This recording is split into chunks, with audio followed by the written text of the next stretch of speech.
Oh my, what time is it? Ah, it's so late. Oh, got a text from Dave. Are you up? Yes, babe. Great show tonight, Dave. Yes, even though I'm on the late night East Coast, I will definitely still do show.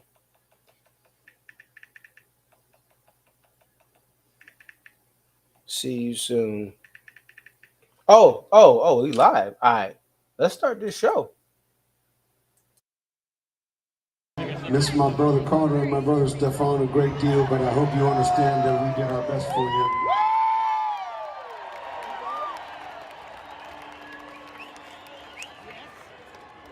Yeah.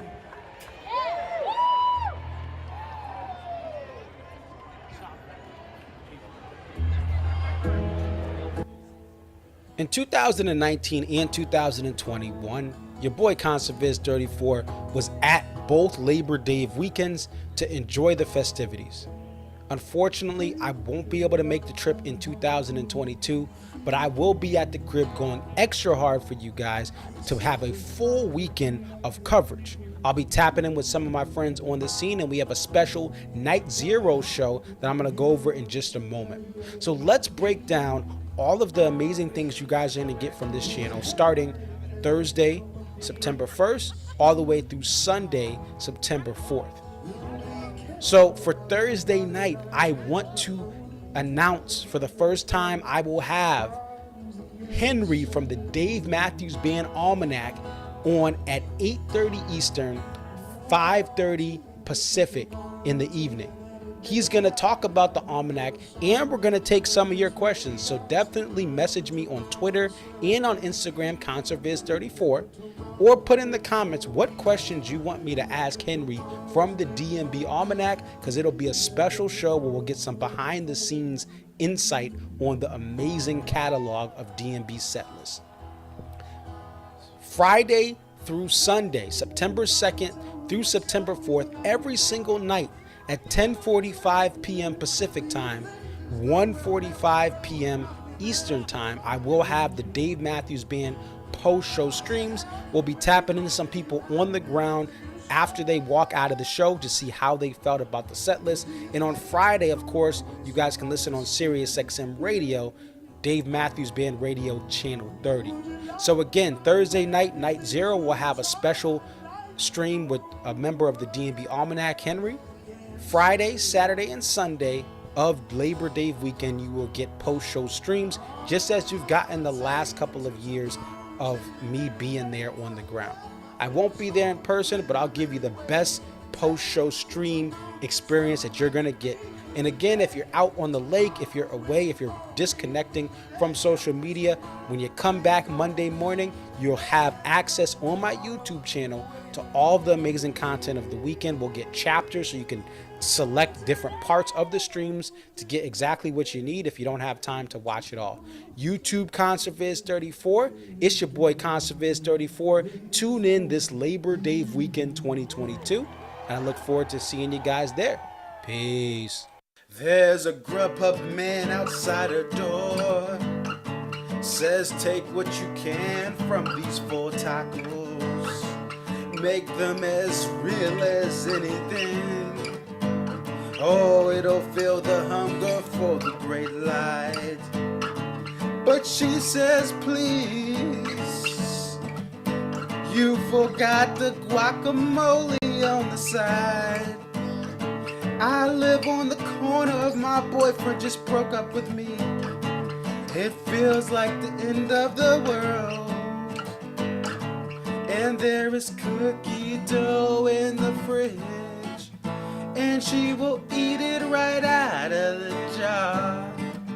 And she has to update her passwords, cause that dirtbag don't deserve free Netflix and Disney Plus and Hulu. And she knows that she has to eat these tacos and then have the cookie dough, cause cookie dough is the best breakup dessert. Using sugar chocolate and brown rice, and all the colors mixed together. It's great. No rock breaks a heart, breaks a heart. Break, yeah, yeah.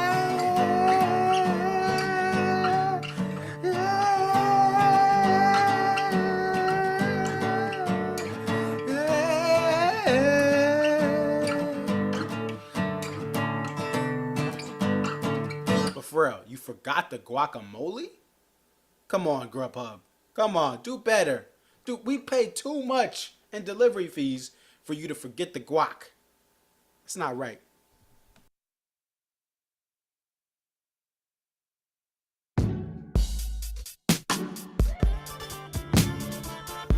It's your boy Concert Viz 34 back at home. What up? What up? It's your boy Concert Viz 34. Yep, so your boy Concert Viz 34 coming to you here. What up? What up? It's your boy Concert Viz 34.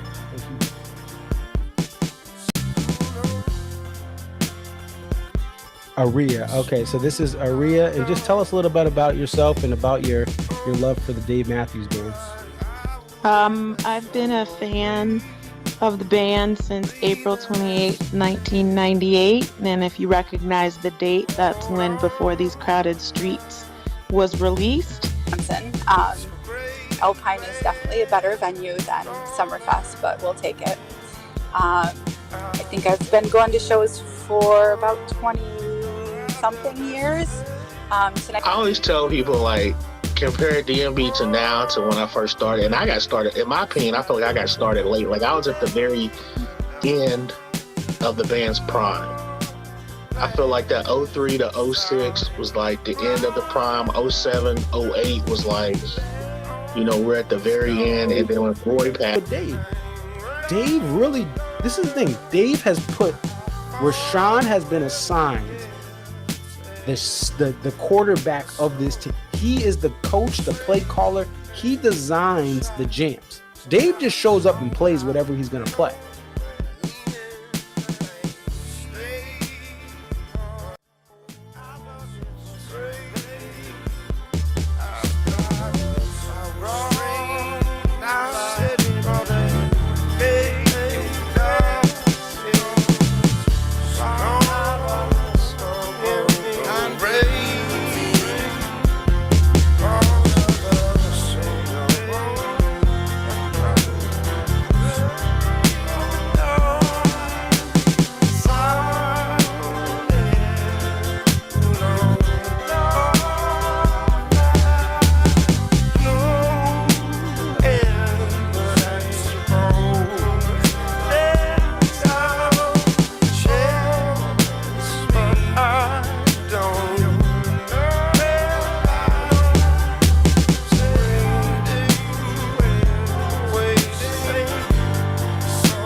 Shout out to the Tahoe region. Yo, what up, Reno? How y'all doing in Reno? Truckee, California. What's poppin'? Truckee.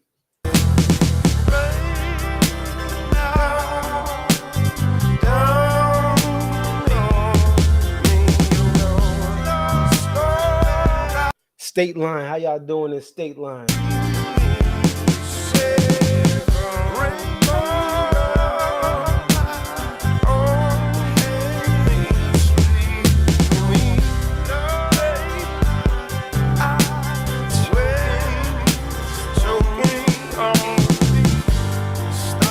Carson City, Nevada. What's poppin'?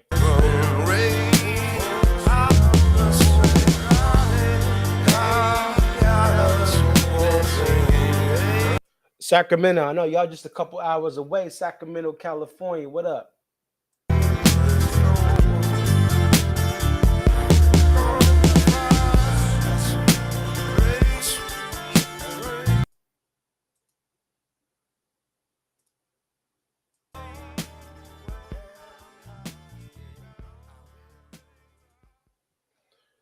What up? What up? It's your boy Conserviz34 coming to you guys live and direct and live.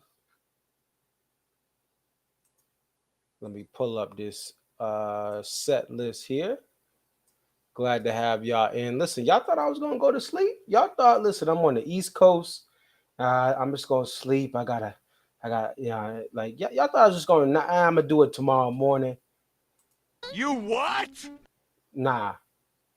I'm committed to the post-show stream here by any means. Listen, it's 1:58 in the morning on the East Coast. But I'm here. I'm here, folks. I'm here. I can't stop, won't stop. So if you guys saw the intro, just to let you know, FYI,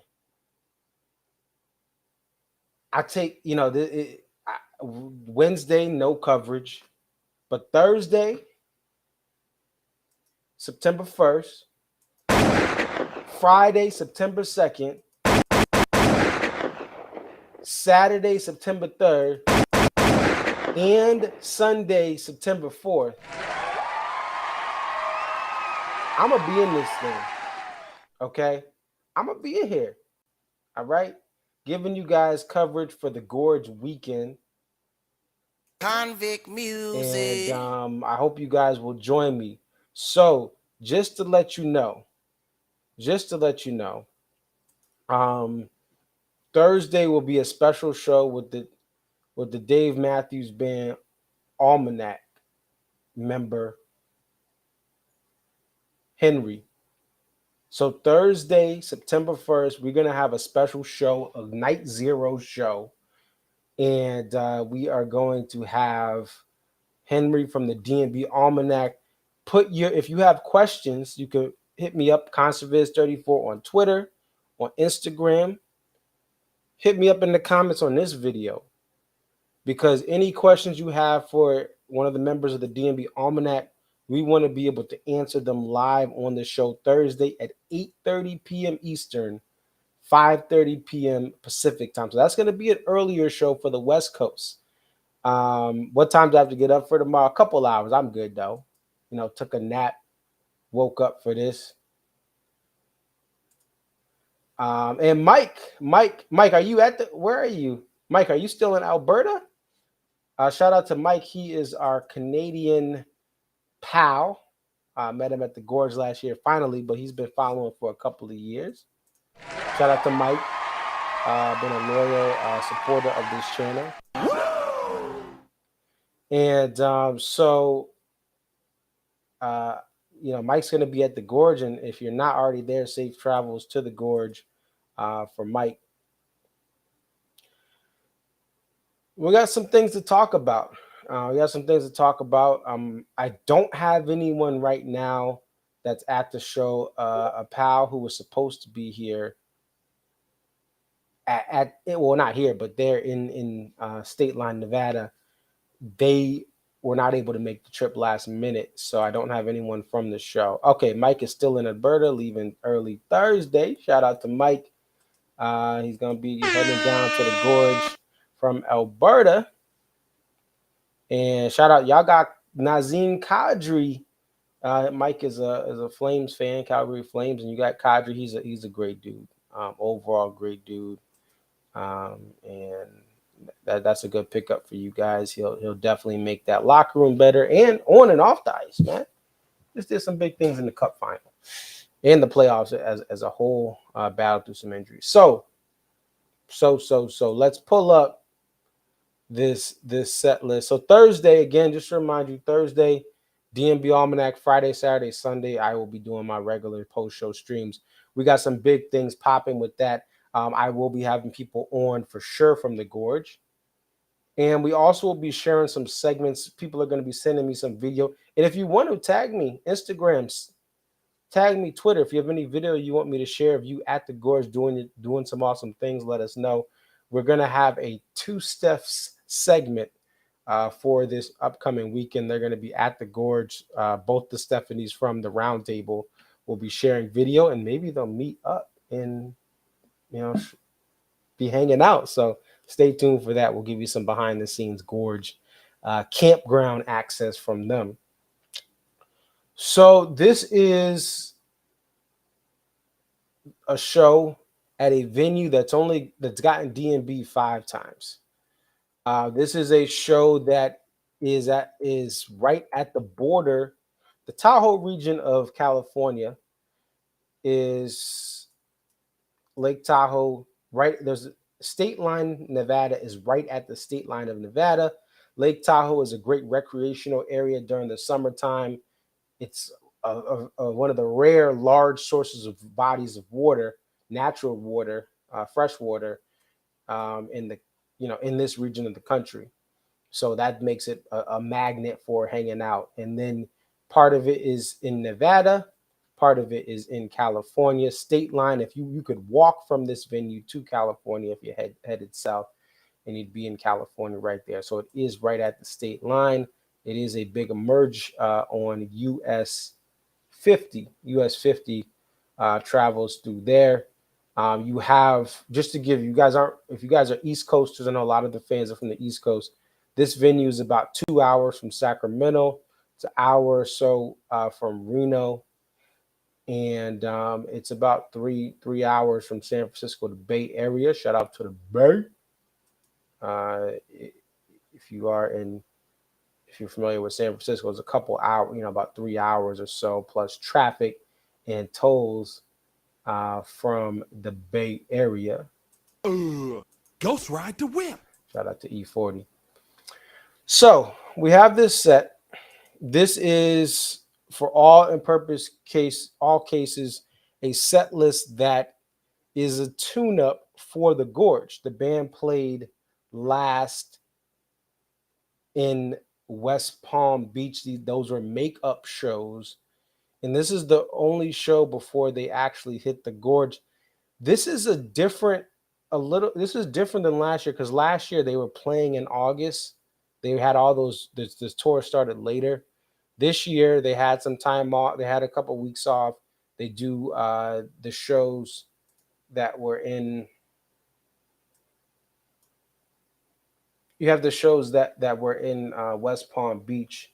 That was back on the 20th and 21st, about 10 days ago.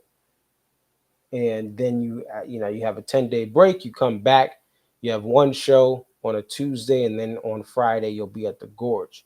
In some ways, this is going to be good for the Gorge because Dave's, going to be rested up. The band's going to be rested up. His voice will be good to go, and this is a nice practice session for the Gorge.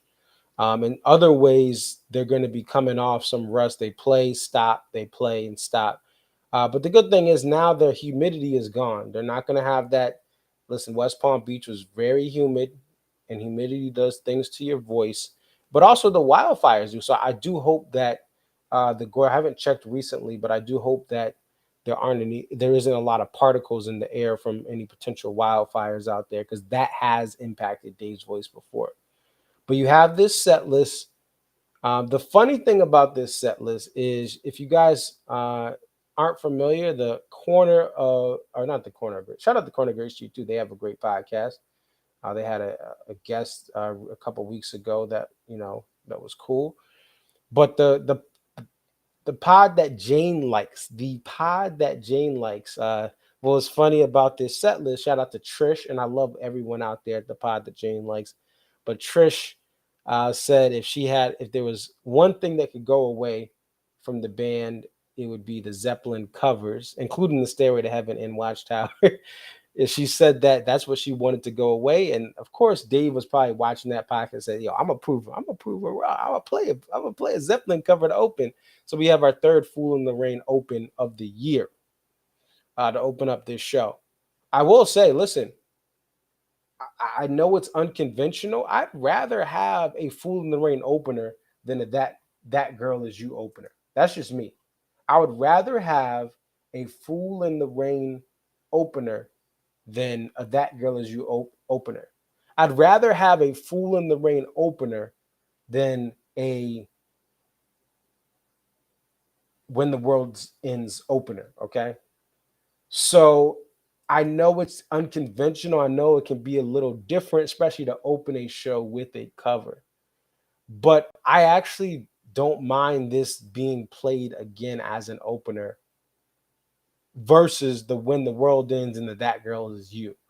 Those are two. So listen, That Girl Is You gets especially the ladies, it gets them going. I'm not a huge fan of the song. I'm not actually. I just I'm not. I even saw it with Prez Hall, and it was eh. Now again, that version at Deer Creek was a little different. The one in Seville in 2018 seemed lit. Okay, and some of the other ones seemed lit. Even the one at the something in the Waterfest in DC a couple months ago seemed lit. But I'd rather have Fool in the Rain open. That Girl Is You and When the World Ends. Those are both songs I wish could go away, but they are crowd pleasers. This is going to be more of a casual crowd today. Like I said, all my pals who are traveling, they're going to the Gorge. That's one thing to keep in mind. This show, you all the travel big steppers, the 100, 150, 200 show people. A lot of them weren't at this show. They're on route to the Gorge. They're getting ready for that weekend. So this is a casual audience. I mean, look at what you guys are seeing as far as uh, venue debuts. Okay, we have a lot of venue debuts for this show. Okay, if you're looking at the bottom ticker, so we have Fool in the Rain, that's one. When the World Ends is two. Seek Up is three. Madman's Eyes is four. Stay Alive is five. Ocean the Butterfly is six. Break Free is seven. Dancing Nancy's is eight. Something to Tell My Baby is nine. There were 9 venue debuts for this venue, which has had 5 total shows here. None of these songs were played more than 3 times out of the 5 shows here overall. And the ones with their third play were Ants Marching and Jimmy Thing. Okay. Seek Up comes in at number 4, and then you have Madman's Eyes, Stay or Leave, Come On, Come On. I think, again, for a tune-up show, this is a nice run. It's a nice run. Then you get PNP Rapunzel into Jimmy Thing. You get a Lover Lay Down, which is a rarity. They play the 4th every day of the tour. That's something that is, again, not been common this year, but they're tuning it up for the Gorge. You'll probably get that at the Gorge as well. Ocean in the Butterfly, which I think is a great song, only the 3rd of the tour. So even though this is a tune-up show, even though this is a show where the big steppers are not coming to this show, they're going to the Gorge. All the OG DMB fans who I know travel across the country aren't going. They weren't at Stateline. Otherwise, I'd have someone on the line. These are song. There's a lot of rare played songs for this tour. When you think about the 3rd, Ocean the Butterfly, the 4th, Every Day, the 6th, Lover Lay Down, the 4th, Something to Tell My Baby, which we'll get to in a second. Okay.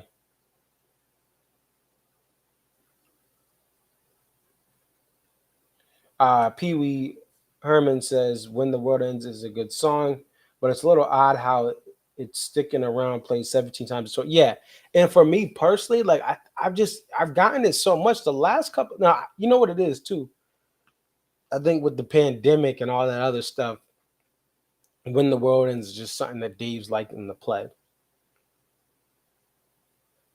I think it's just coming back because it's, hey, listen, the last couple of years have been wild in this world in ways we didn't expect. We've had crazier years on this earth. We've had wilder generations and times on this earth. I always point back when you think the world is crazy, even though things are unpredictable, let's just go to the late 60s. Jeez. MLK and JFK and the moon and the Soviets and all. Listen, this world has been much more of a crazier place, even with some of the unfortunate things that are happening. So I think that's why he's playing it. But I just think it's overstayed its welcome. It should be a 4 or 5 play song a year, and I think it would preserve the specialness of it. And I wouldn't be sick of it. That's just how I feel. But we have Jimmy Thing, Lover Lay Down. Now, Jimmy Thing in the middle of this set, I mean, it's not a bad thing. It's not towards the end of the set, so you get it out the way in the middle. Lover Lay Down is a great song. Every Day, Ocean to Butterfly. Now, I love Break Free at 13. I love Break Free. This is a song that to me is just been one of the great things about this tour. You've had 12 break frees. Okay. There's more break frees than seek ups this year. There's 11 seek ups for the summer tour and 12 break frees. You get a Nancy's in the Warehouse, which is always a nice run, right? You get a Rooftop, then you get an Ants Marching. Okay. So I think this is a very, very solid set list, main set list. Something to Tell My Baby comes back the 4th of the tour. It's been a while since it was last played, right? It's been a while. And so to get that back, it's interesting. Maybe is it on this album that we're waiting to be announced? We'll see. Last time it was played was July 17th. That was Dave and Tim at CMAC. Before that, the last full band version was June 6th in Jacksonville. So you have to go back to early June since this has been played. I like how it only has 4 plays. I thought that, and I think this is where I give Dave credit. Something to Tell My Baby and Windows are 2 songs that you don't want to overplay. He's been, even though we've had a bunch of rye whiskeys, he has a bunch of other stuff. These are 2 songs where I think if it got 10 plays, if it was at the E1 spot, it kind of ruins the encores because this is a song that's a little quieter. We still need to hear it more, but we need to hear it less, if that makes sense. We don't need to have it overplayed, but maybe in rooms like a Dave and Tim show, a Stateline Nevada show, where you have a small, like, this isn't like the big steppers, like I said, are at the Gorge. So you test it out there. You see, hey, how does it sound? Do we want to play it at this? Do we don't? I think Dave did a good job with Windows last year, like Some of the Time My Baby. These are songs that a lot of times in certain rooms, in certain arenas, certain amphitheaters, the song just doesn't hit as well as a solo show or a Dave and Tim show. This is something made better for the CNN performance than for a full band show with a rowdy crowd. This is a show, by the way, there was no warehouse entry for this show. You could not have warehouse entry, early entry, right? There was no lottery system because the whole lower level, it's a lower, like it's a big GA floor, and then there's some risers behind it. So this isn't your traditional DMB venue. It's more of a standing area plus bleachers. And Northerly Island kind of has that set up. Bangor, Maine kind of has a similar thing where you have kind of just this GA area there. Hey, Michael, good to see you. He says good evening. Good morning. Good morning is I guess you would say. And I like Two Step in this show. I mean, again, this is a Tuesday show. We have a Tuesday show, and we end with Two Step. I think this is a good show to tune up. This is an ideal tune-up show.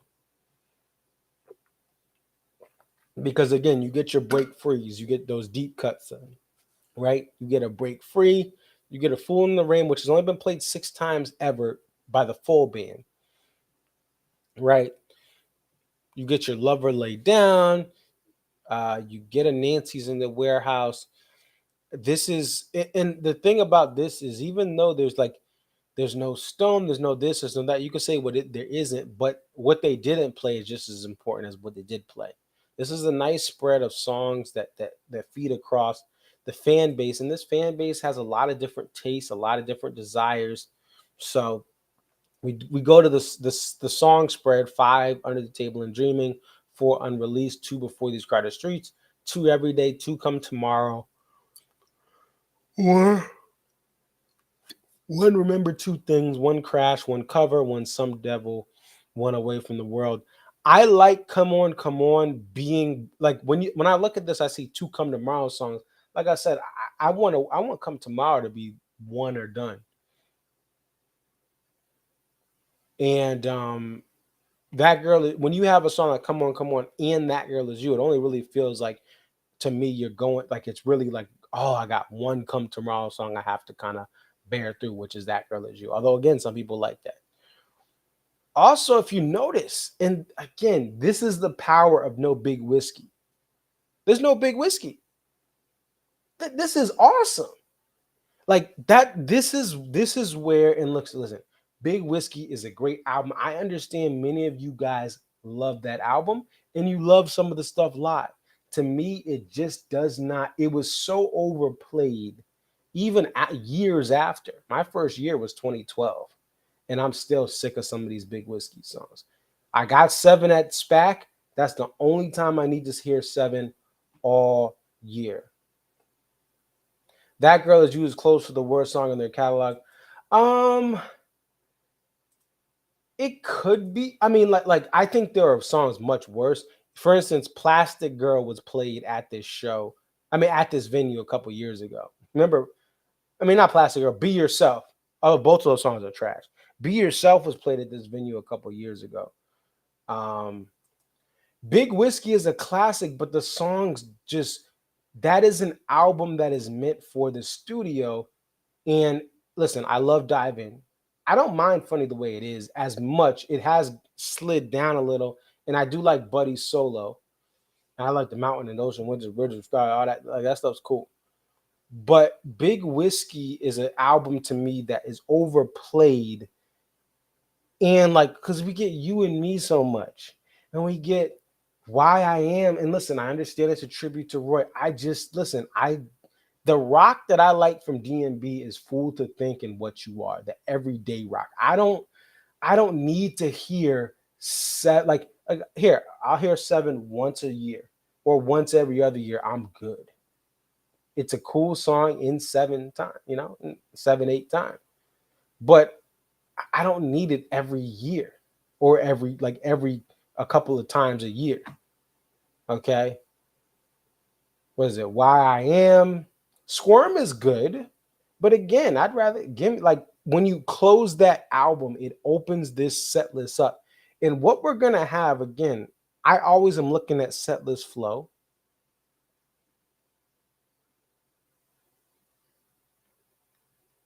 Name a good song where Dave doesn't play guitar, doesn't exist. Out of My Hands. I like Again and Again where he doesn't play guitar. Out of My Hands, Again and Again. I guess that he has, well, he does play guitar, but I like Again and Again. I actually like that song, although he does play it on, no. Well, it's a lot of electric guitar in the studio, but Away from the World has so many. But here's the thing. And this is the problem. They have so many albums now. And here's the thing. Mercy, you bring up Mercy. Mercy in Europe, 2000, and I believe it was 2019, was very good with Buddy. But the problem with Mercy is a great Dave solo song. The full band versions before Buddy were extremely long and pointless at the end. The end jams didn't lead to anywhere. And it was beautiful for a couple seconds. Da, da, da, da. And then I was like, all right, wrap it up, folks. There were like 13, 14-minute versions of Mercy in 2013 that were just, and I think there were some in late 2012. Away from the World, listen, I love Broken Things, the riff. Ultimately, here's and you guys, this is no shocker to you guys. We have so many albums now that the problem is, even if you do 1 or 2 from each of these newer albums, these post-Roy albums, it's still you have 2, 4, 6, 8, 10. It could be half the set list if you just add 1 or 2 albums from all the post-Roy or post Big 3 albums. Oh, that was your answer. Songs without Dave on guitar. Well, Dave does play guitar on. He does play guitar on Mercy. It's that da da da da da do do. He's playing. I've actually learned that song. He is playing guitar on that. He's got those bottom two, the B and the E strings, high B and E strings. He's plucking, and then he has the bass notes on those top strings. But in Away from the World, it's split. That's the thing, is a lot of these albums, there's like half the album is good, half the album is this. And here's the thing, like, look at this. Let's even look at this, okay? Gaucho, right? Here's my thing with Gaucho. If it got one play a year, that's like literally in the whole tour. That's all we need of Gaucho. Great studio song. My first year, 2012, I only went to like 2 shows, but it was like I was already over it. Very cool warehouse like method where he's muting all the strings. But it was my first show. I was like, yo, this is cool. And then I started watching other shows. Then I got it again. I was like, do I need another Gaucho? Now the riff is amazing. Drunken Soldier is amazing, and Broken Things is amazing. My prediction is that for the Gorge, we will see a liberation of Drunken Soldier, which is now qualified for liberation. We'll see a Drunken Soldier or Snow Outside, some sort of liberation from Away from the World, even if it is Gaucho. I think we're going to see a liberation from Away from the World. But here's the thing, and this is why I think, and again, I'm a fan from 2012. Like, my first show was 2012. First real interactions with DMB were in the mid 2000s, 05.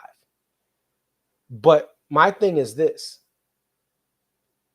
if your rarity of the show, if your liberation is Gaucho, which I think is still, hey, it'd be kind of cool to hear it once. Do you want your liberation to be Gaucho? Or do you want your liberation to be something from like a Blue Water? Something like, because here's what's great about this year.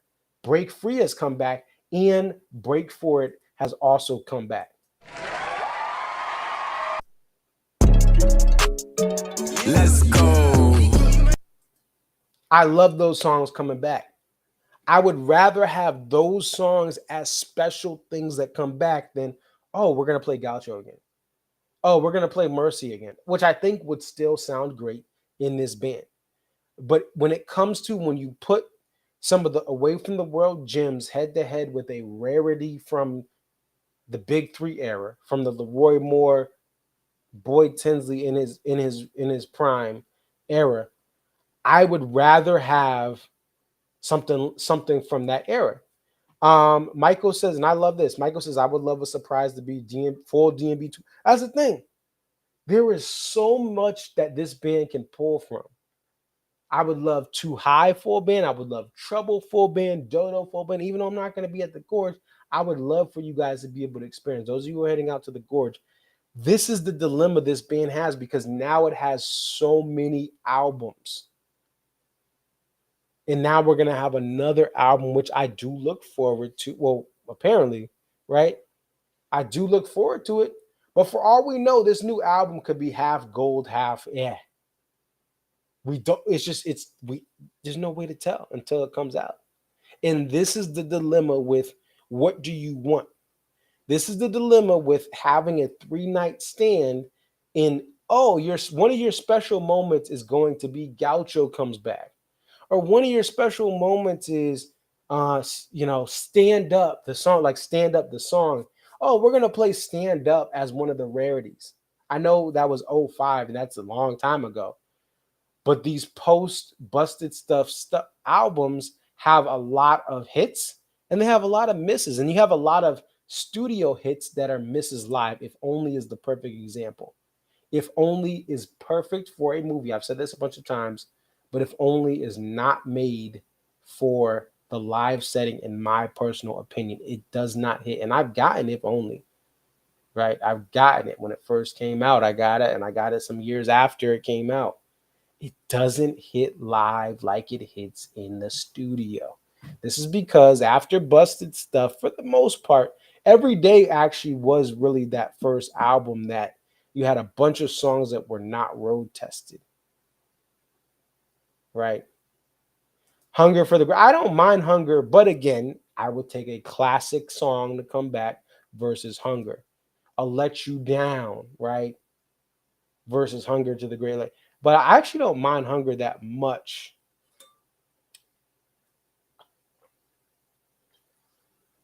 Now, an American Baby intro, like the full version of it, that would be awesome. American Baby itself, not so much. I'm not in a rush to hear that song as, again, a rarity. This is the challenge that you have now in this era. Yeah, Michael says If Only is a great song, but not really for a big show. Yeah, absolutely. So there you go. There's a set list. When's the last time the bands played a 3-night stand? Outside of the Gorge. I want to say maybe the 2011. Let's see. The caravans, right? The DMV caravan will be my guess. Let's see. I want to say they played like Bader Field. They played Chicago for 3 nights. That would be my guess. Is 2011 Bader Field in Atlantic City, or no, actually Lakes Chicago, because they had the 3 Chicago, right? 9, 10. Oh wait, are those 2? Those are 2 nights. 9, 10, 24. Yeah, maybe it was Bader Field. That's a good question, but I think it was Bader Field 2011. I think was the last time, which is interesting. Fish does Atlantic City. They did the 3-night stand there. It'd be interesting if now I don't want DMB to play there because that's a flat venue, but there's the venue in Atlanta, the Atlantic City Beach, that Fish plays, is a spot that you could have 3 nights. But I really don't like the idea of 3 nights or 2 nights at a flat venue. Like Stateline is the same thing here. Now I haven't been personally, so I can't tell, but like, people who went to AC for Fish, like, you got to get there early. They do have a little foundation tent where you pay a lot of money and you can get elevation, but I don't like flat venues or large GA venues. I prefer actual amphitheater. All right, what I want to do next, we want to talk about Live Trax 61. Live Trax 61. And actually, before we do that, forgot about the poster. So let's look at the poster for this show.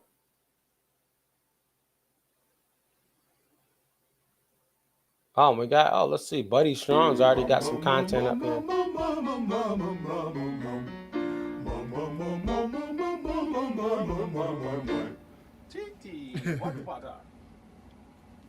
We're back. We're talking.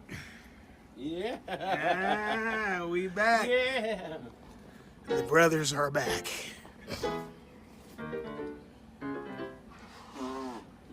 They got some sinuses.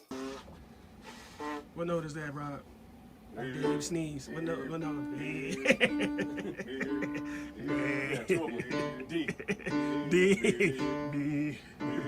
Sneeze. Yeah, look at that. She's had a couple drinks. Good. She's ready to go, though. Check her out. She's ready to go. I've seen this before. Off you go and down and Ooh. Ooh, epic. So they're watching like some videos of like wipeouts and epic fails, people falling down, car accidents on that screen. I don't know if you guys can see that. Let's go to the poster though. Shout out to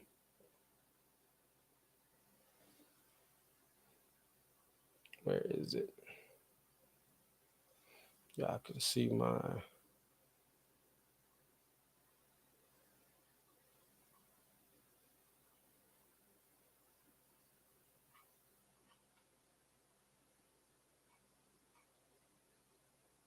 let's see if I can find this.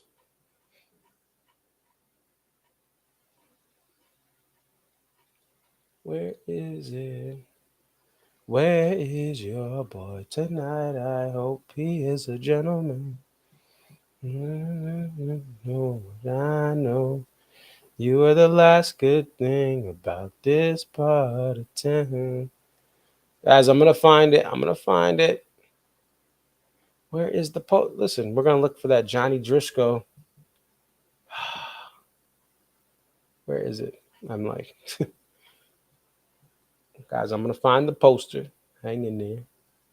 Hang in there.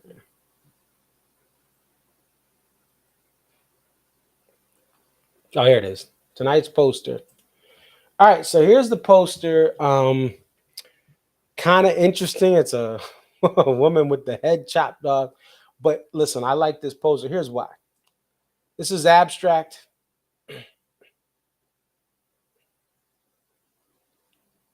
What is it? What's this? What's the comment? From all these after shows I've heard, you seem as if you want the same 15 songs every night plus a few. No, that's not true. There are certain songs that I would like in rotation, but it's not the same 15 songs every night.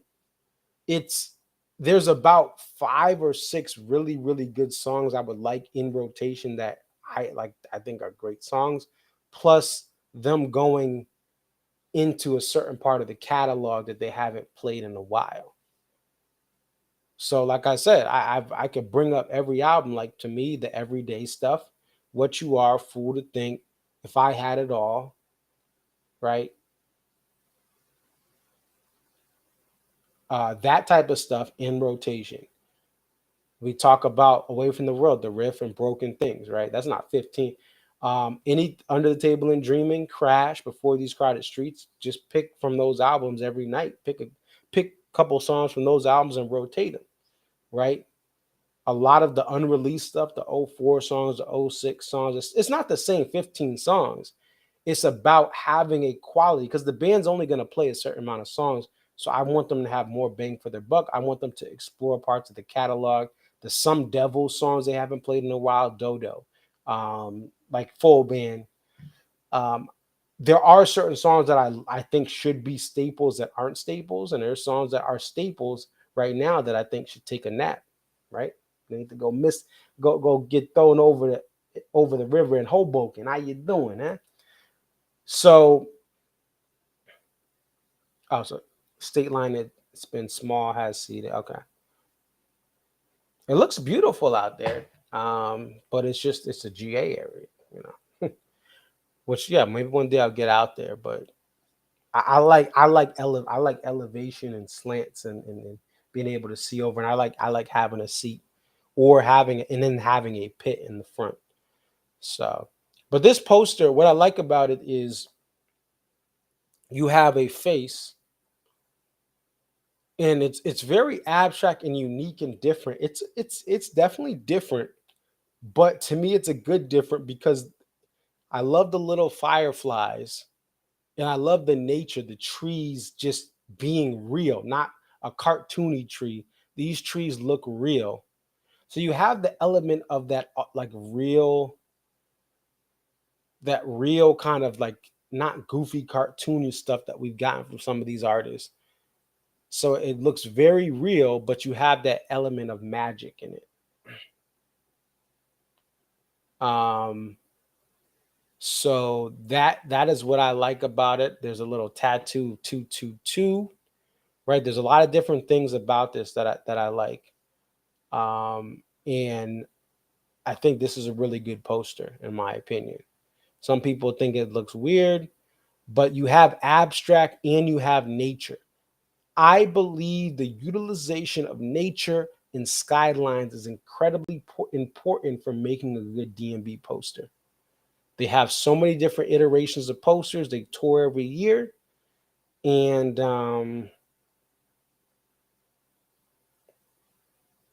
it's a great poster. Now let me look at this. Thank you for coming in, CD.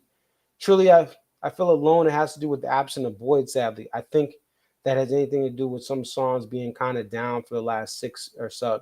I don't think it has anything to do with Boyd because when Boyd was with this band, I mean, even going back to 2009, 2010, you had a bunch of big whiskey.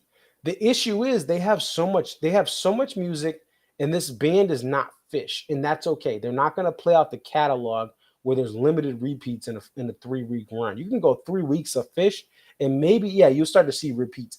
But if you take a week on tour with Fish, you're probably not going to see a repeat. Maybe you see one repeat the entire week. DMB is never going to do that, nor do I expect that from them.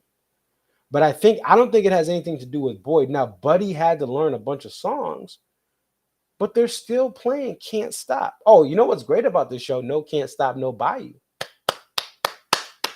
Both of those songs take a nap. That's just my opinion. Listen, I know Can't Stop gets people going. I know Bayou, the jam. I love the jam in Bayou. I just don't like the verses. So I'd rather just have it go missing, or just, hey, they play that. Just American Bayou outro. Oh no, Louisiana Bayou outro. You never understand why they replace the fiddle. Can you imagine not adding a horn with Roy Pass? Here's the thing. You guys watch TV, right? Sometimes you have contract disputes. Sometimes you have characters who have issues off of the actual roles in the storyline, and you can see it coming. You guys got to realize, if you listen to Away from the World, the fiddle starts to go away a little bit from Away from the World. It was written off of Away from the World. Then you have Come Tomorrow, which has some fiddle, but much less fiddle. Obviously, the songs now don't include strings as a primary thing, although they were in the studio with strings a couple years ago. The fiddle was written out of this band back in 2012. It's been a decade. Now, I agree, there are songs that have holes without a fiddle. But the thing is, you have to understand, Dave could have had a decision to start scouting for a fiddle player a decade ago. Or seeing, hey, Boyd's kind of deteriorated. Let's just at least bring some guests in, right? Jeff Coffin was a guest in 97, right? Yeah. 97, he comes to Hartford and guests for the first time. The Flecktones are there with him. So they could have started bringing in, they never interviewed other fiddle players just as a guest, understanding that Boyd went through a tough surgery for carpal tunnel, understanding that Boyd had wear and tear on him 10 years ago. So just take away the emotions of I think most fans, the fiddle is an important part of this band. But think about it from, this is Dave's perspective. If he really wanted it to happen, Boyd's not coming. No. And I didn't want to get into this. Boyd is not coming back. I'm not even going to play the video just out of respect, because I do want Boyd to be able to make music and continue to improve.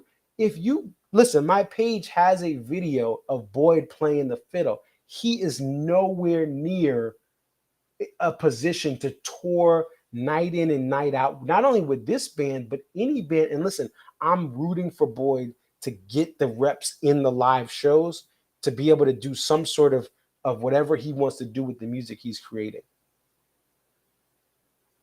Boyd is not going to be in a position to tour with this band regularly. Not this year, not next year. All we know, in 3 or 4 years, who knows? But right now, he and even if he was at a position, the band's not bringing him back. I'm sorry, it's a fairy tale. Y'all are the girl that y'all are the 27-year-old girl who feels like the 16-year-old girl who was in the Disney fairy tales, expecting, I want a man who's 6'5", makes a lot of money. He's not going to cheat on me. He only wants me exclusively. Y'all living in a fairy tale. Girl, you ain't getting that. You ain't that cute. You bring nothing to the table. And you have a lot of trauma that you project onto the people you date. And you only know how to deal in a toxic relationship. That's the exact same. You guys are living in a fairy tale if you think Boyd is even in a position to tour with this. And again, and listen, and Michael, it doesn't matter who's a good fiddle. Dave does not want a fiddle player. He does not. If he wanted a fiddle player, he would do things. And then you got to get to, and I always talk about this.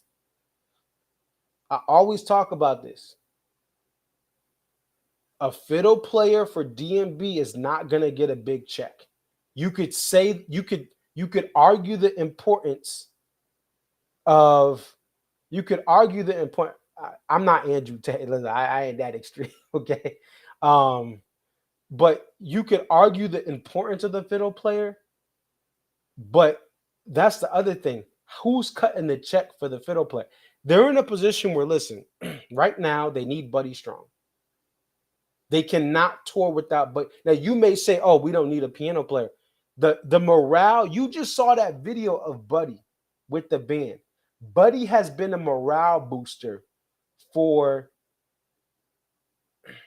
He's been a morale booster for the band. Like, he literally just invokes, and they cannot. If Buddy was to leave tomorrow, this band would be in trouble from a morale standpoint.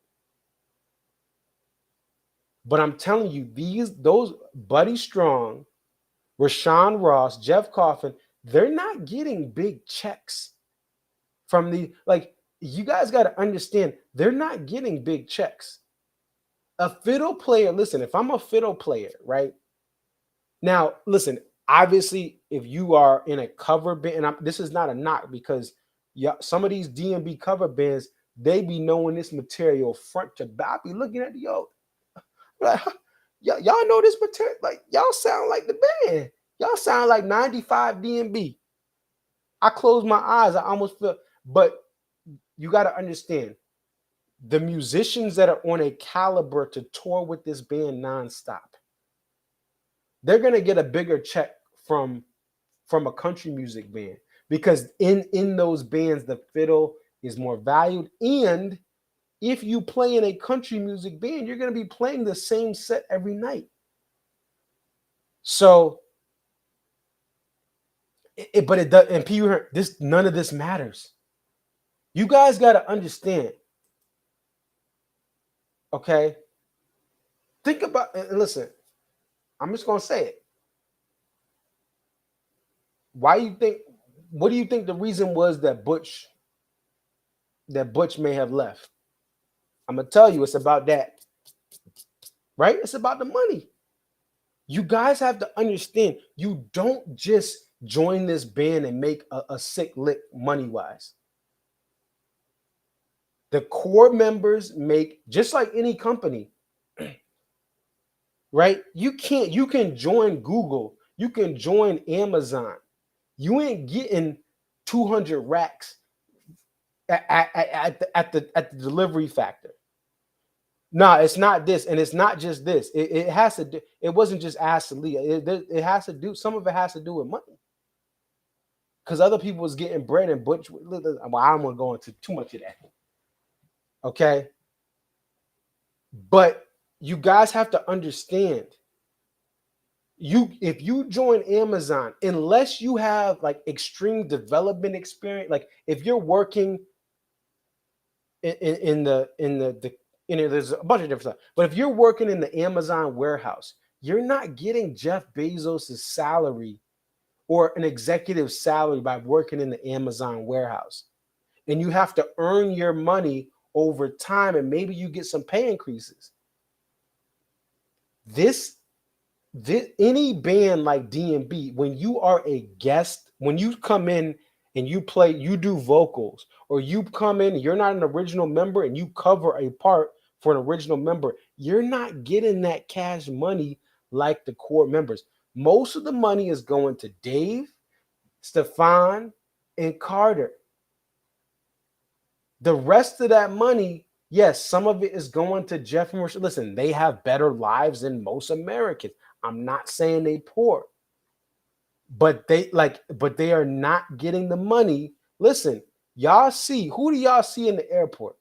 And we're gonna actually let's transition to that too, because we're gonna look at the airport thing. We'll look at the flight thing.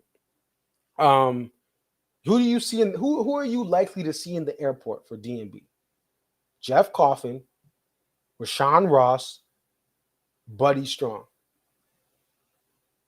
You're not going to see Dave Matthews in the airport 9 times out of 10 because he's on the PJ.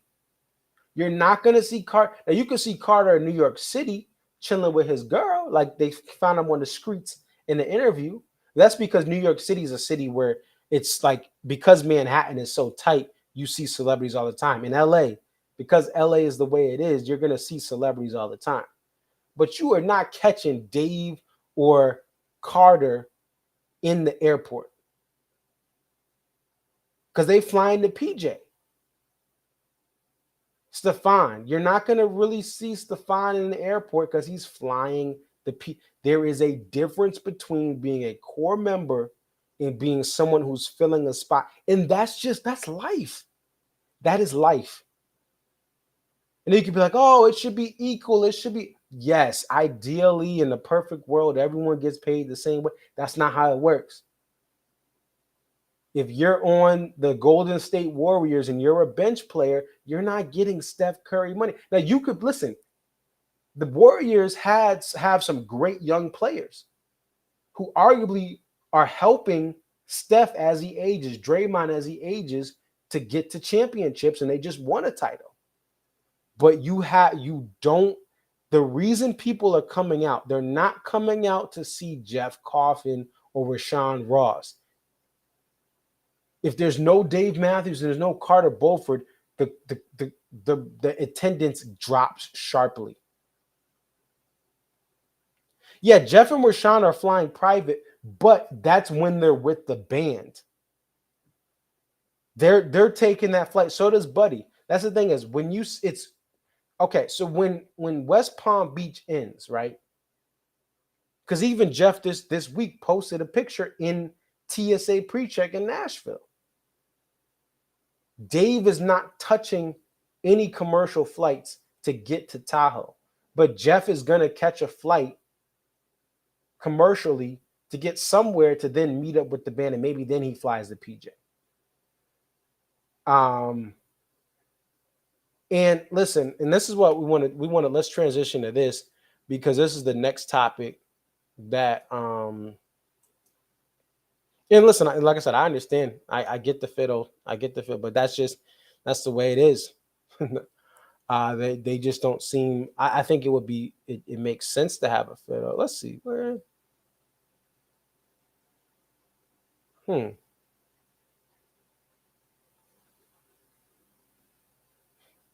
Did they cut this page? Oh, here it is. Okay. So there is this YouTube page, and this is the discussion where I don't really think there's a wrong answer to this one right here. I think there's a case to be made on both sides. So if you guys are on Twitter and you want to track the band, there is a DMB Eco Tour Twitter account. Okay. And then we'll talk about live tracks in a second, and then that'll probably be the show. We're at an hour 4 right now. Thank you guys for the support. Dang, I just was using my outside voice. I get passionate about this stuff, if you can't tell. But anyway, DMV environmentalists. So there is somebody tracking the flights that the band takes via private jet. Listen, obviously there's an intent with this page to kind of show that celebrating the hypocrisy of Dave Matthews being eco-friendly tour. The band tries to offset certain things they do with the tour by planting trees, by having Reverb have the reusable bottles for people, right? And this has been tracking flights all across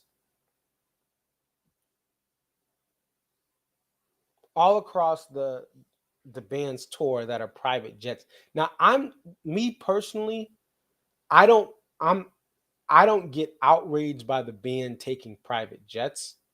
I think that in this era of the way they tour, this makes it so they're not on a bus all day, and it helps them to get show to show much more easier.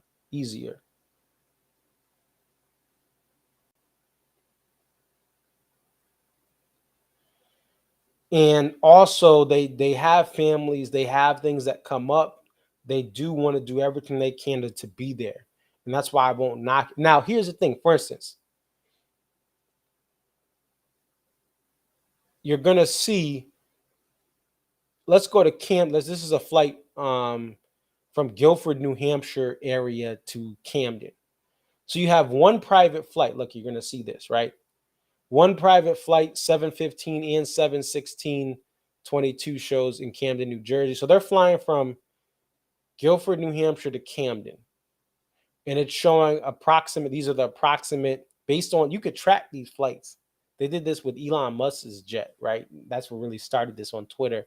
And other accounts started to follow suit, right? It'll show you that 1.63 tons of carbon emissions on this flight alone. Now, this was one of two flights. So this flight was the first flight. So some of the band or some of the acts, I mean, some of the crew, like I think the main portions of that like Dave Carter, Rashawn, like the main members of the band, one of the flights was here. This is the first flight. The second flight is here. This is the second flight. This is flight 2 of 2. So one of the things this account is saying is, listen, they're taking 2 private jets, not one, and hey, everyone pack one of this private jet. They took 2 private jets from one airport to another. Right? And they're saying, hey, we're going to plant trees. What is the handle? The handle is DMB Eco Tour. So it's at DMB Eco Tour.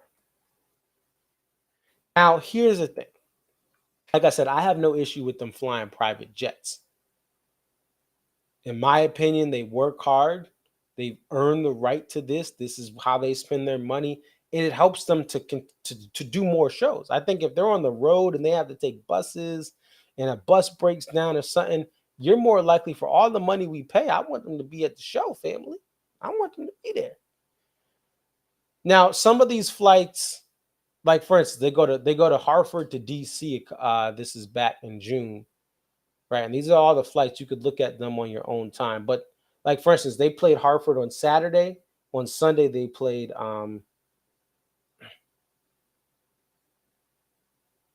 they said, I'm upset. We're talking about carbon emissions. We're talking money and how you said there's no fiddle because Dave doesn't pay the band. No, that's not why. It's not because he doesn't pay the band well. I'm saying that the fiddle player is not going to get a fortune playing for DMB. They may get an opportunity.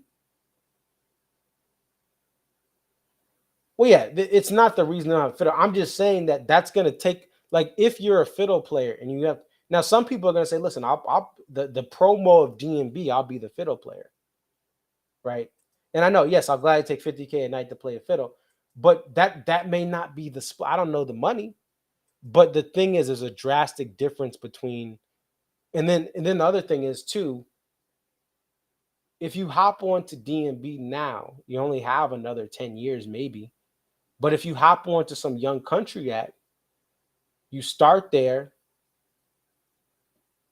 and you start with the band that's blowing up, and then you play for another band that, you know, in the country music industry, and you could take band to band to band in country and kind of ride that out. If you're part of Morgan Wallen's tour, Morgan Wallen's blowing up right now. So if you go on his tour, you have another 10, 15 years that you could ride. But again, forget that. Again, because I don't know. No one knows unless you're writing the contract how much they have to pay. But the main thing is Dave doesn't want to fiddle. Now, the whole point of this page, though, is that the band preaches. This is the dilemma. If a band preaches so much about saving the planet and being eco-friendly and climate change, and they're taking 2 private jets for just certain legs of the tour, right? You can go through all these here, right? And even this is the other thing they point out, right? So this post right here, the band's "A Million Trees Equals Cleaner Air, a Cooler Planet, and More Habitat." We partnered with nature.org, committed to planting another million trees for a total of 3 million trees since 2020, right? That's the tweet in July 2022. Now, this post is saying 3 million trees since 2020 doesn't even put a dent in the first half of the summer tour alone, considering the carbon emissions from all the private jets and empty band member tour buses traversing the country. All right. Have a good one, Pee Wee Herman. So the point of this page is saying, listen, you can't, even if you're planting all these trees, the excessive private jet usage is hypocritical to your whole mission. If you're trying to get to zero emissions, if you're trying to say, hey, we're going to plant back what we use on this tour, they fly a lot of private jets. They have large tour buses that go across the country just to take them from the airport to the hotel, to the venue. And then that's it. It's an Uber, right? It's a Uber. They're using tour buses as an Uber. Each one of them has their own tour bus for the most part. I think some of them share, right? A couple of them share a tour bus, but Dave has his own tour. But now, again, the thing they're trying to point out, and this is the danger in this current social media age, when you preach so hard against one thing, when you go after politicians against one thing, and then you're taking the PJ, there's always the story of all of the big world's major leaders taking private jets to the carbon emission or the Green Deal or all those different things. They're taking the private jets to the environmental conference. That's the kind of the case in point of all that, right? They literally have tracked that. People, there's been all these different climate change conventions, which listen, we should take care of the world. But so you have all these people who take these private jets to these different these can save the world, save the trees type things. So this account does have a good point. It does have a valid criticism of the band that you talk about planting all these trees, but listen, y'all taking 2 flights. They did the same thing in one of 3 private jets to Palm Beach, Florida. Now, again, this was a rescheduled thing. So they had 3 different flights, right? You have one from California. I would say this flight right here, KSNA to West Palm Beach, that's probably Stefan, right? He's in Southern California.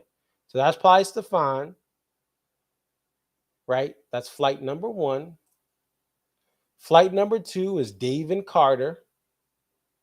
This is just my guess. I don't know this. They both stay in Charlottesville in the summer. So you have this second flight from here to West Palm Beach or Palm Beach. And then the third flight, let's take a look at that. I mean, this could have been Carter and then it could have been Dave, right? And then Rashawn and Jeff just take flights from their own thing. Right. Well, that's Dulles. Okay, so Dulles. So yeah, the Dulles could have been Carter. The KCHO could have been Dave, and this could have been Stefan. That's just my guess, and this could be either or. So these are Virginia flights, and this is a Cali flight. I think that's Stefan. That these are Dave and Carter and Dave, vice versa.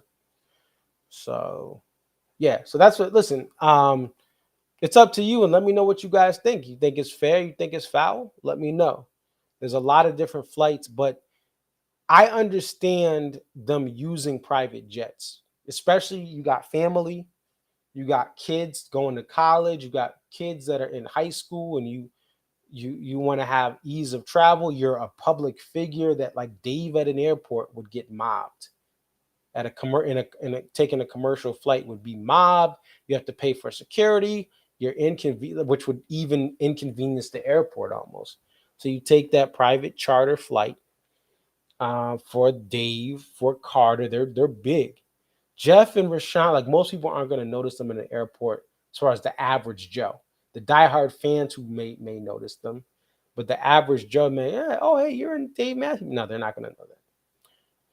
So let me know what you guys think in the comments. Is it fair? Is it foul? Is it foul? Is it fair?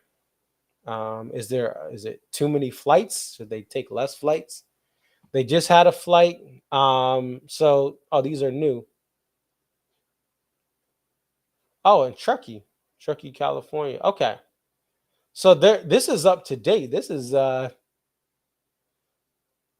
second private flight.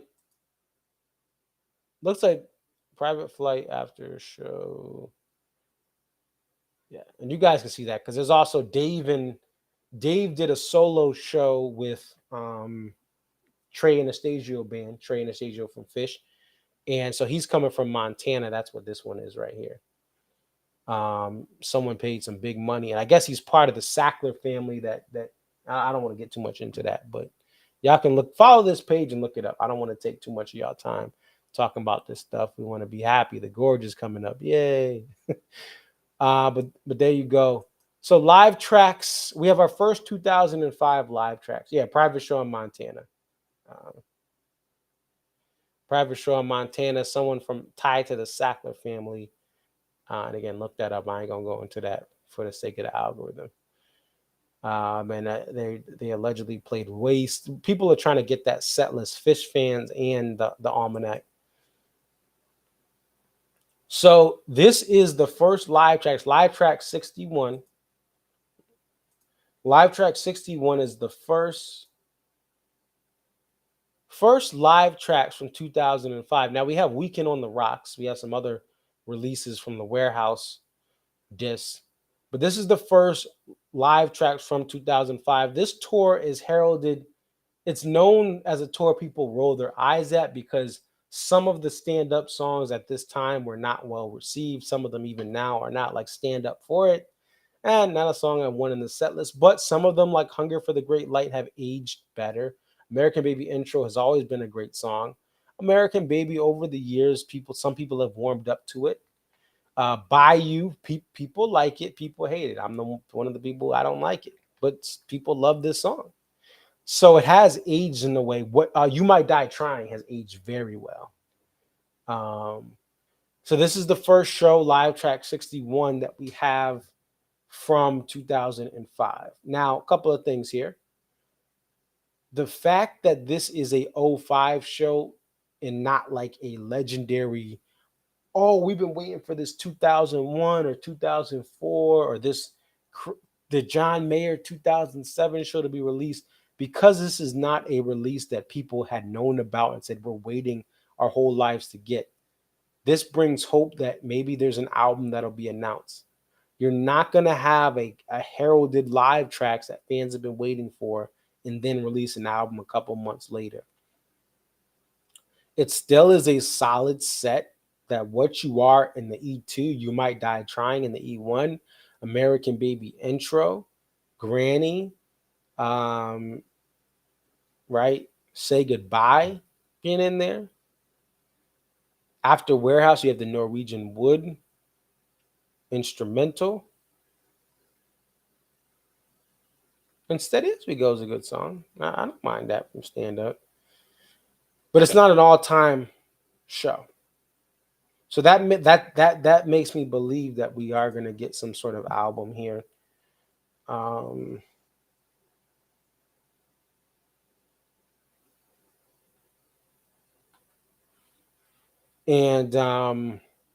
yeah, this is a live tracks. There's no vinyl again. Could be one of two things. There's the supply chain or the band. It's either supply chain, they just can't get them out in a large amount because they would have to order them well in advance, or it's just the cost of it is not worth them to sell vinyl. The cost to get all these vinyls pressed and get them out expedited wouldn't justify, like it would cost too much for them to then charge. Like they would either break even or lose money. But I have heard some of the things with vinyl. Some people are pressing vinyls and it's fine. Other artists, they have to order these well in advance. Kendrick Lamar, his album this year, Mr. Morale and the High Steppers, right? The vinyl came out weeks later. They couldn't get it out, even though they knew an album was coming. There were delays in the supply chain this year, right? 2 years after C19 began. So I wasn't shocked that there was no vinyl. There hasn't been one since was it the Deer Creek live tracks, the latest Deer Creek live tracks, which was Live Tracks 58, which I listened to, by the way, and I really like it. Was it 58? I think it's 58 or 59. Is it 58 or 59? So there you go. You have this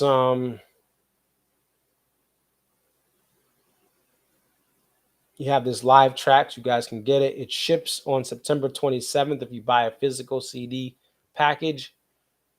It'll be available for download, lossless or MP3.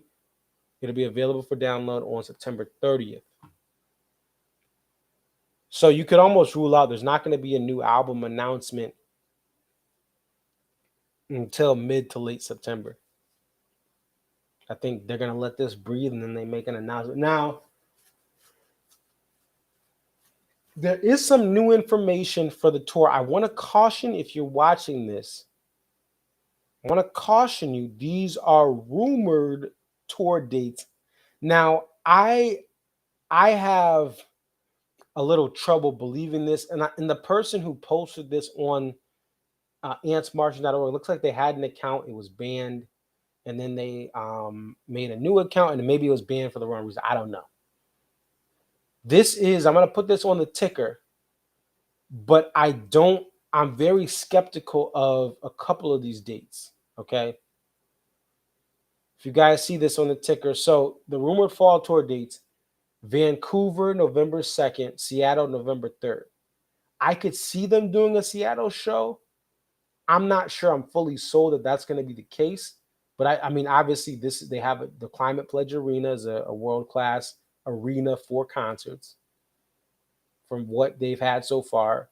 But Vancouver did not sell well. Even during the C19 pandemic, they actually canceled that show. They didn't reschedule it. I don't see them starting out in Vancouver. The source that did this, I need to get a little more intel from other OGs in the game, but I don't trust that Vancouver date. And I'm skeptical on that. I've heard Omaha, Nebraska, and Minnesota. I've heard those for a little bit. I could see those happening. I still am not sold on them. The Dayton, Ohio date that you have there, so they're going to do Chicago and then Dayton, Ohio. I've heard that one is pretty solid. The Boston and Mohegan dates are pretty solid as far as, and then MSG November 18th, 19th. That's kind of the process of elimination. Like the MSG ones are the ones I feel the strongest about. If I had to pick any of the dates, Mohegan and Boston, I've heard that Mohegan is going to be the 17th. In Boston now is going to be Friday the 18th. It would make sense for them to be in Boston on a Friday versus a Thursday. Thursday the 17th was initially rumored for Boston. PB Herman says Seattle so soon after the West Coast. So the challenge is, okay, the gear is going to start off where they store the gear is in the West Coast. Okay. So they're going to end at an MSG. They're not going to end at a Seattle, right? They're going to end at an MSG. The challenge is if they end at MSG November 18th, 19th, they have these LA shows and all this stuff, and you end this tour. The last scheduled tour date for 2022 full band is the Hollywood Bowl. Then you have a bunch of Dave and Tim stuff, which takes less equipment. So the stuff is stored out west, apparently, from what I've been told. So they start out west where the equipment is. I don't know the exact. I believe it's somewhere out west. That's what I've heard. They store the equipment. So you start off in Seattle. Then you take a couple of days to get to the plains or the Midwest, and then you move east, and the east is where you make your bread and butter. And then you take your time bringing the equipment back from the East Coast to the West Coast in late November.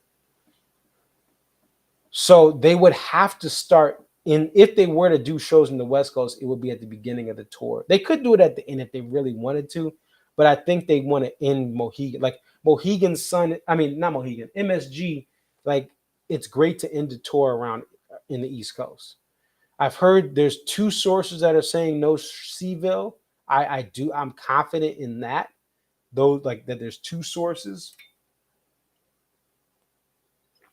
I think Seaville is not a destination like it used to be. Last time in 2018, the tour did not sell well. There were a lot of upper level seats that you could literally, they were being given away from all accounts. You could get, someone would hand you an upper level ticket if you were conversing with people because they couldn't sell them anywhere else. Seaville is 2 hours from DC, but it's also in the mountains. It's cold. It's, wintry. And Seaville to me is better suited in the spring. Mohegan is steep up top. It's not that steep. I literally was just there a couple weeks, like 2 weeks ago, for a WNBA game. That's the venue that is right. It's an hour from me. I've been to a bunch of things there, DMB and non-DMB. I'll be there for Trey and Goose. Trey and the Stagio Band and Goose will be doing a show. I've been in the upper deck, the lower deck, the floor, the pit. I've been everywhere for Mohegan. It is steep, but it's not like that. To me, it's not that steep. I think like the Yankee Stadium upper deck is steeper than Mohegan. But it is, it does slide up. But I've sat in one of the last rows in the upper deck. I've sat at the front. I've sat in the first row, I believe, of the upper. Yeah, Jay-Z. That was Jay-Z.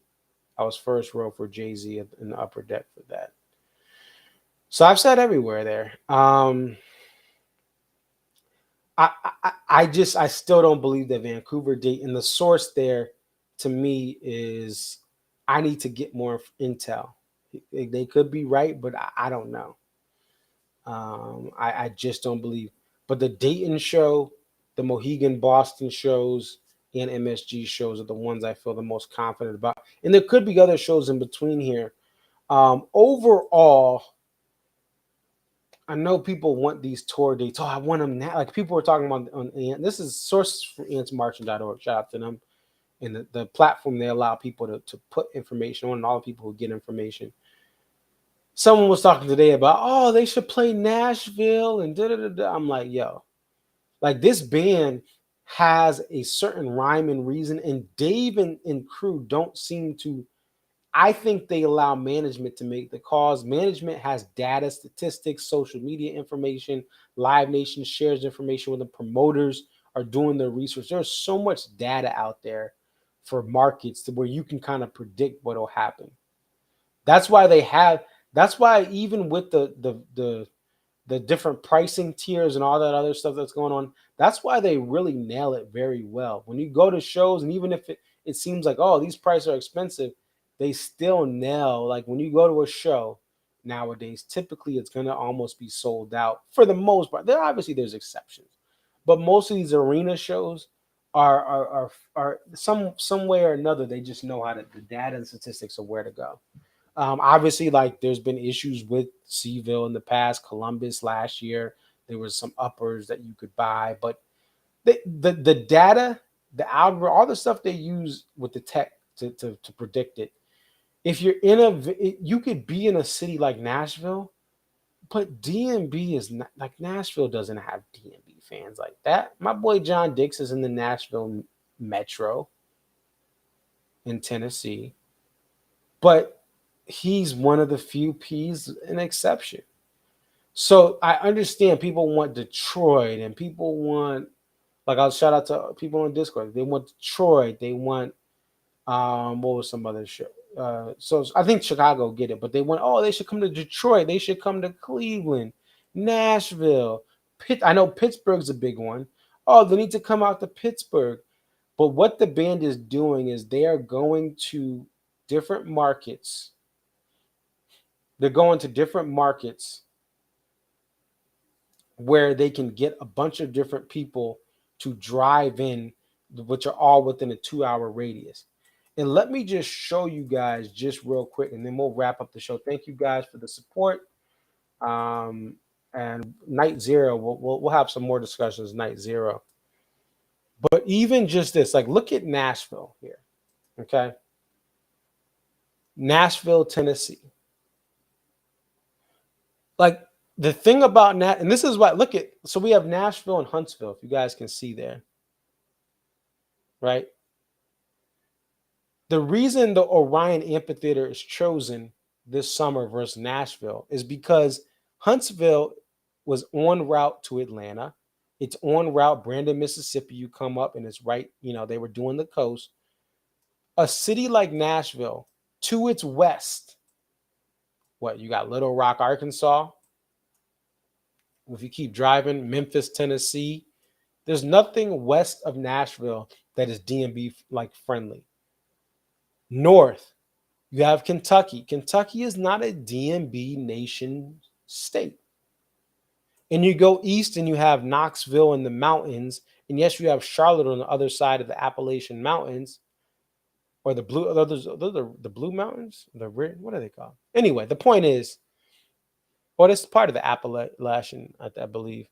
The point is, Nashville, anywhere you go, there's not a heavy DMB presence. Where Huntsville, there isn't either, but you have Atlanta right there.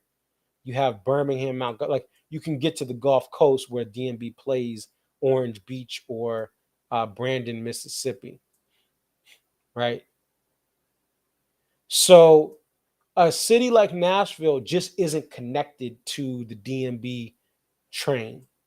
Where they're like, oh, why do they do Indiana? I mean, why do they do Columbus? Look at Columbus, Ohio.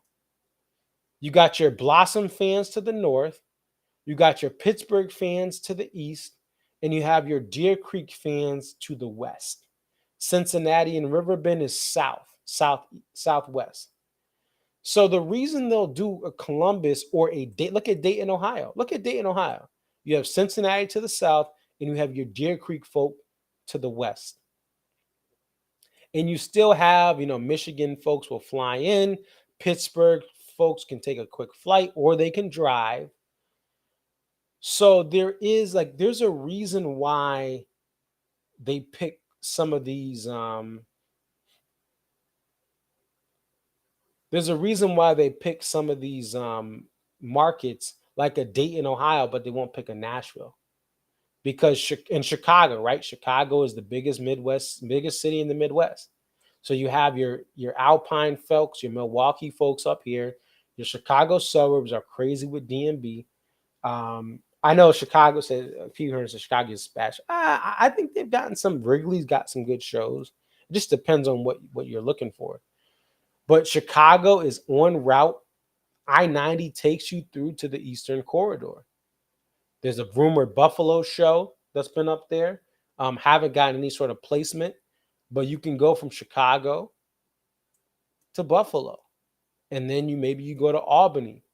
But Chicago is a hub of the Midwest. Columbus is an ability to get your Deer Creek folk to come here, to get your Pittsburgh folk to come here. And now this year, it looks like it may be Dayton, which is just a little bit to the west of Columbus. And the band goes from this, they do a couple Midwest shows. Last year, they did Grand Rapids and Columbus, right? Friday, Saturday, and then they do from Grand Rapids, they just went east. But the main thing is this northern Midwest part of the United States gets you right over to the bread and butter, which is right here.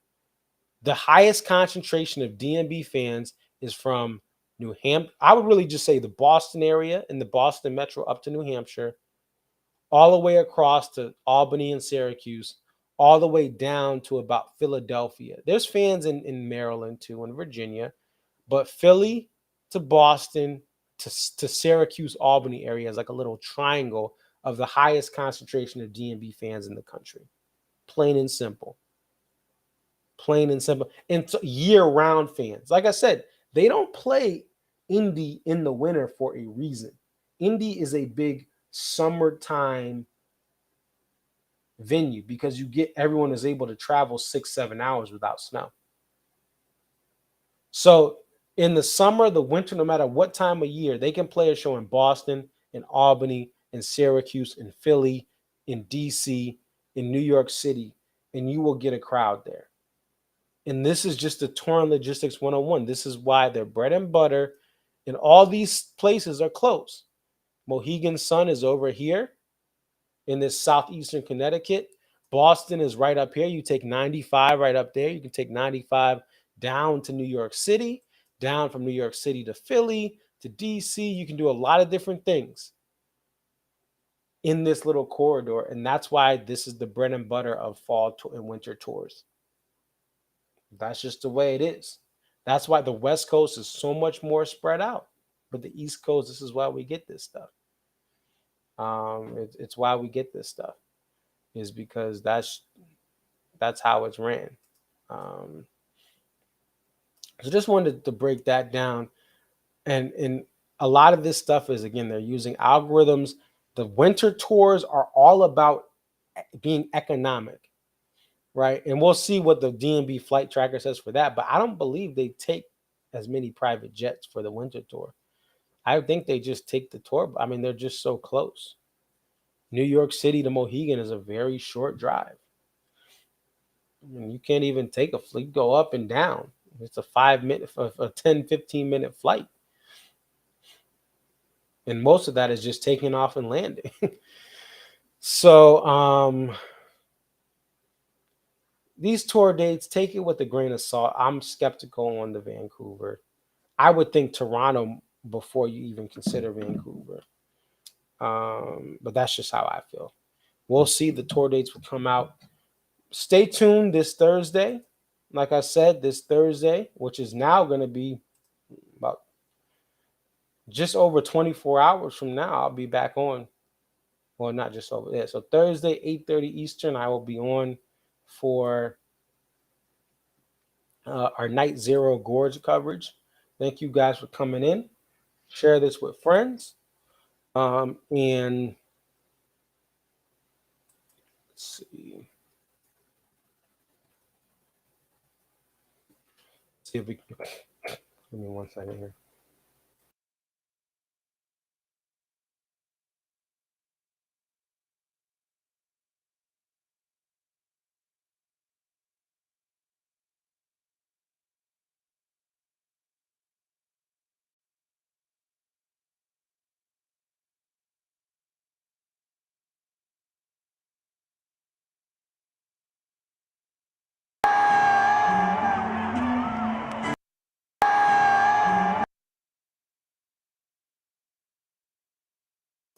All right, I'm trying to get a video.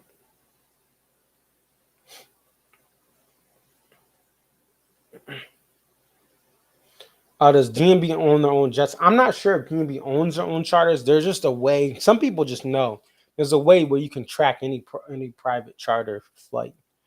They have to also put it out. I think it's like for, I don't know.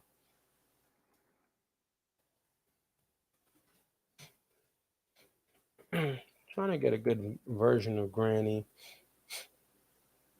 Ah, here we go. Let's see if this one is. It is always so nice to be here.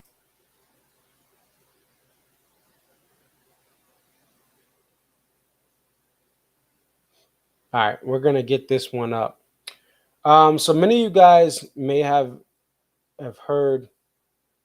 We want to dedicate this closing to Alexis.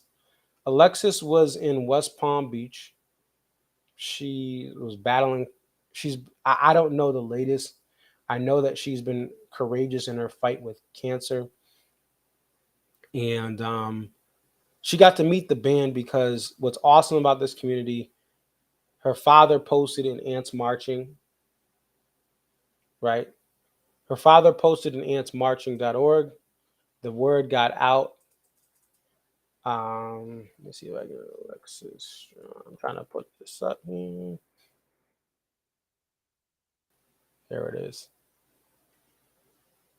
So Alexis has been fighting and courageously battling cancer. We do wish her the best. I don't know if she's what the latest is, but she at West. Her father went on Aunt's Mark and said, "Hey, does anyone like this is weeks ago, about a month ago? Can anyone connect me with the band's management? You know, my daughter has cancer and it's very serious right now." Night one, they said, "Hey, we'll meet night two. Meet you guys night two. Come backstage." Alexis requested Granny, and so Dave switched out Best of What's Around for Granny, West Palm Beach night two. I just admire anyone who's had to face cancer. It's hit my family personally. It's hit loved ones as of recently. You know, I did a tribute to my friend's father who succumbed to cancer. I know everyone deals with this. I know many of you guys have lost your wife, your husband, your mother, your father because of this horrible disease. Terminal in many cases. And thanks to research, some of that is changing for certain types of cancer. I think of my grandfather, and he had prostate cancer, and that is very treatable because of advances in the research. A family friend just became cancer free. Like literally, we just found out. And she got a double mastectomy. So like literally, it's impossible. It's only like she can't get it there because she got a mistake. Anyway, but there's been a couple people, close people that I've known that have gotten this disease, and recently, right? I've seen. Listen, people in the community, my friend's mother. Like I said, everyone has that story. But the point is, Alexis is an inspiration to us all. This is a very, very difficult disease to fight, but you see the courage in so many everyday people that face this adversity. You see that because of things being shut down in 2020 and even in early 2021, many people were not able to have their routine checks. So some people in this current time in 2022 that get cancer, they hadn't been to their doctor in a certain way in a while. Like in a full comprehensive exam, it had been a while, and people are fighting this thing every day. So we just want to send our best to Alexis and her family. And I wanted to play Granny. And there's this hashtag Be Alexis Strong that she has, which I think is just an awesome thing. And so I'm gonna play Granny. And this is dedicated to Alexis and her family, her father, everyone. The band had wrists or armbands that she gave them, and they wore those during the entire show, which is just awesome. So anyone who's going through any sort of struggle health-wise, I just want to send my best to you guys, to your family, everyone, because I know, listen, there's so much people are fighting, and sometimes you don't even know it. So I'm going to play Granny. Thank you guys for watching. It's your boy Conserviz34. I will see you guys Thursday, 8:30 Eastern, 5:30 p.m. Pacific time. We'll talk with Henry from the DMB Almanac. We'll go over some other things. Thank you guys for watching. This goes out to Alexis.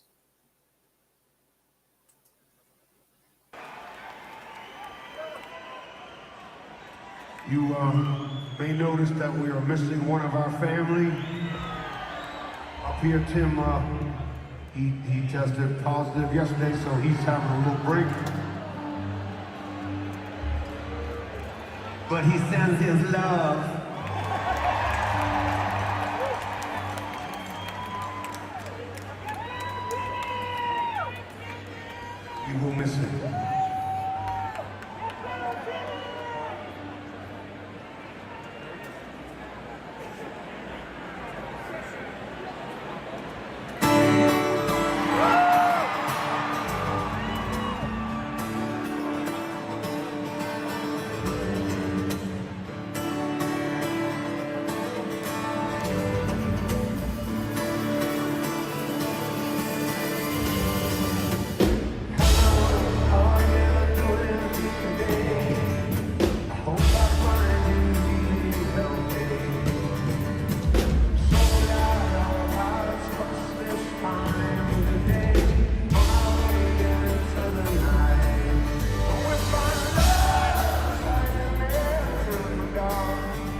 I can't emphasize.